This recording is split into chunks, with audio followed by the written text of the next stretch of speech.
రైతు సోదరులకు స్వాగతం. మనం గతంలో కూడా ఎరువుల సరఫరాకు సంబంధించి ఒక 5 వీడియోలు చేయడం జరిగింది. పశ్చిమాసియాలో ఏదైతే అమెరికా, ఇజ్రాయెల్, ఇరాన్ మీద దాడి మొదలై 100 రోజులు దాటిపోయింది. ఇప్పటికీ అక్కడ శాంతి ఒప్పందం మీద కనీసం సంతకాలు కూడా జరగలేదు. ప్రస్తుతానికైతే కొంత పరిస్థితులు అనుకూలంగా ఉన్నాయి.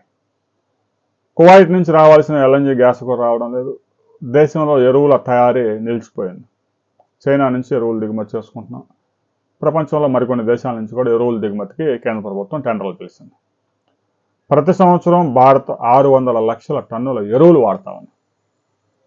ఎరువులన్నీ దిగుమతుల మీద ఆధారపడాల్సిందే. లేదు అంటే కువైట్ నుంచి ఎల్ఎన్జీ గ్యాస్ తీసుకొచ్చి భారతదేశంలో తయారు చేస్తూ ఉన్నారు.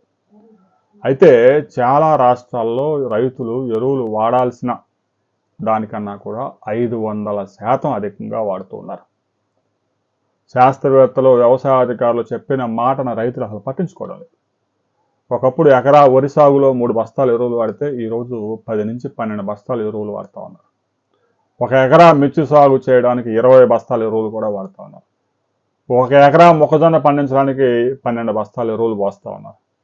ఈ విధంగా భూమిని మొత్తం నిస్సారం చేశారు. ఎరువులు వేయకపోతే పంటలు పండే పరిస్థితి లేదు. అయితే ఈ ఏడాది మాత్రం తీవ్రమైన ఎరువుల కొరత ఏర్పడబోతూ ఉంది. అందుకే కేంద్ర ప్రభుత్వం అలర్ట్ అయింది. అన్ని రాష్ట్రాలని అలర్ట్ చేసింది. ఎరువులు సరఫరా మీద నిఘా ఉంచండి. ఎరువులు రైతులు ఎంత అడిగితే అంత ఇవ్వద్దు. ఆ రైతు ఎన్ని ఎకరాల్లో పొలం సాగు చేశాడు, అతని పేరుతో పాస్బుక్లో ఎన్ని ఎకరాలు ఉంది, ఏ పంటలు సాగు చేశాడు, ఆ పంటకి మొదటి దఫాగా ఎంత ఎరువు వేయాలి అనేది మొదటి దఫాలో ఆ రైతుకి ఎరువులు సప్లై చేస్తారు. ఇక మరలా మరో 40 రోజుల తర్వాత రెండో దఫా ఎరువులు ఎంత వేయాలి అని సైంటిస్టులు చెప్తారో అంత మాత్రమే ఎరువులు సప్లై చేసే అవకాశం ఉంది. ఇప్పటికే తెలంగాణ ప్రభుత్వం ఒక యాప్ తీసుకొచ్చింది. ఆంధ్రప్రదేశ్ ప్రభుత్వం కూడా ఒక యాప్ తీసుకొచ్చింది. రైతులు దుకాణాల దగ్గరికి వెళ్ళి, తర్వాత సహకార సంఘాల దగ్గరికి వెళ్ళి 20 బస్తాలు కావాలి, 30 బస్తాలు కావాలంటే ఇచ్చే పరిస్థితి లేదు. యాప్లో నమోదు చేసుకోవాలి. యాప్లో నమోదు కాగానే మీకు ఎన్ని ఎకరాల భూమి ఉందో మొత్తం అక్కడ డిస్ప్లే అవుద్ది. ఏ పంటలు వేశారో మీరు నమోదు చేస్తారు కాబట్టి ఆ పంటలకు అవసరమైన 5 బస్తాలు 6 బస్తాల ఎరువులు మాత్రమే రైతులకి సప్లై చేస్తారు. రైతు సోదరులు కూడా ఎరువుల వినియోగం ఒకేసారి పూర్తిగా తగ్గించడం సాధ్యం కాదు, సేంద్రియంలోకి మారడం సాధ్యం కాదు. కాబట్టి గ్రాడ్యువల్గా ఎరువుల వినియోగాన్ని కనుక తగ్గించుకుంటూ రాకపోతే వ్యవసాయం చేయడం సాధ్యం కాదు. ఇప్పటికే కేంద్ర ప్రభుత్వం ఎరువుల రాయితీ కింద ప్రతి ఏటా 2,20,000 కోట్ల రూపాయలు ఎరువులు రాయితీ ఇస్తా ఉంది.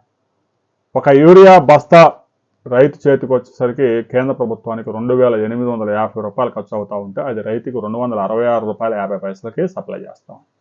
అంటే 90% పైగా రాయితీతో రైతులకి ఎరువులు సప్లై చేస్తాం. ఆ ఎరువులు అసలు ధరకు రైతులు కొనాలంటే వ్యవసాయం చేయడం సాధ్యం కాదు. అందువల్ల రైతు సోదరులు కూడా అవసరం మేరకు శాస్త్రవేత్తలు ఎంతైతే సూచించారో అంతే ఎరువులు వారండి. కుదిరితే సేంద్రియంలో సాగులు ప్రారంభించండి. తాజాగా వ్యవసాయానికి వినియోగించే కొన్ని రకాల ఎరువులపై కేంద్ర ప్రభుత్వం ఇప్పటికే సబ్సిడీ ఇస్తూ ఉంది. ఇక ఎరువుల తయారీలో భాగంగా ముఖ్యంగా యూరియా, ఇతర ఎరువులు ఎక్కువగా ఉపయోగిస్తూ ఉంటే వ్యవసాయేతర అవసరాలకు వినియోగించే ఎరువులపై కేంద్రం ఎటువంటి సబ్సిడీ ఇవ్వదు. ఎరువులు కేవలం వ్యవసాయానికే కాకుండా కొన్ని పరిశ్రమల్లో కూడా పెద్ద ఎత్తున ఉపయోగిస్తూ ఉన్నారు. యూరియా వ్యవసాయానికి రైతులు వాడతారు.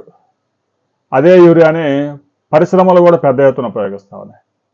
పరిశ్రమలకు ఎలాంటి రాయితీ ఉండదు. రైతుకి వచ్చే యూరియా 266 రూపాయలకు వస్తే అదే యూరియా బస్తాని పరిశ్రమలు 2,850 రూపాయలకి కొనుగోలు చేసుకోవాలి. ఇక రైతులకు వచ్చిన అంటే వ్యవసాయ రంగానికి వచ్చిన ఎరువుల్ని పారిశ్రామిక అవసరాలకి మళ్లిస్తూ ఉన్నారు. అలాంటి పరిస్థితులు రాకుండా అధికారులు నిఘా ఉంచారు.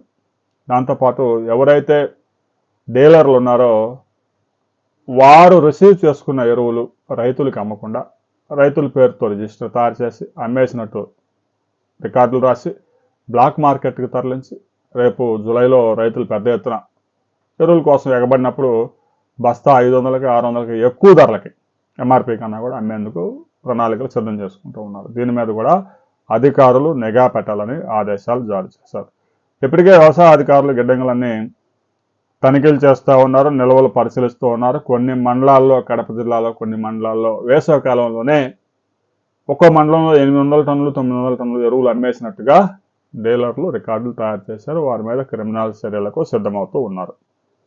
ఈ విధంగా ఎరువులు ఈ ఏడాది రైతుల్ని పూర్తిగా ఇబ్బంది పెట్టే అవకాశం ఉంది. ఎందుకంటే పెద్ద ఎత్తున ఎరువులు వేయడానికి రైతులు అలవాటు పడి ఉన్నారు. ప్రభుత్వం నిర్దేశించిన ధర కన్నా ₹1 కూడా ఎక్కువ చెల్లించవద్దు అనే వ్యవసాయ అధికారులు కూడా స్పష్టంగా చెప్తా ఉన్నారు. మోతాదుకు మించి ఎరువులు వాడకుండా కేంద్రం రాష్ట్ర ప్రభుత్వాలు చర్యలు తీసుకుంటా ఉన్నాయి. సాధారణంగా వరి పంటకి ఎకరాకు 69 కిలోలు మాత్రమే ఎరువులు వాడాలి. కానీ చాలామంది రైతులు 145 కిలోల యూరియా వినియోగిస్తూ ఉన్నారు. చెరుకులో అయితే 97 కేజీలు ఉపయోగించాల్సి ఉండగా 220 కిలోల ఎరువులు పోస్తూ ఉన్నారు. ఒక 8 కేజీల బియ్యం తయారు చేయడానికి 2 కేజీల ఎరువు వాడుతూ ఉన్నారు. అంటే ఎంత దారుణమైన విషం మనం తింటున్నామో అర్థం చేసుకోవచ్చు. రైతు సోదరులు ఎరువుల వినియోగాన్ని కనీసం 40 నుంచి 50% ఈ ఏడాది తగ్గించుకునే విధంగా ప్రణాళికలు సిద్ధం చేసుకోండి. సహజ ఎరువులు, పశువులు, గొర్రెలు వీటి నుంచి వచ్చిన ఎరువుల్ని వ్యవసాయ భూమికి ముందుగానే తోలి భూమిని సిద్ధం చేసుకోండి. దీంతో రసాయన ఎరువుల వినియోగం తగ్గుతుంది. సేంద్రియ ఎరువులు రైతులు తయారు చేసుకోవచ్చు. అవి ఎలా తయారు చేసుకోవాలి అనే దానికి సంబంధించి మరో వీడియోలో మనం కలుసుకుందాం.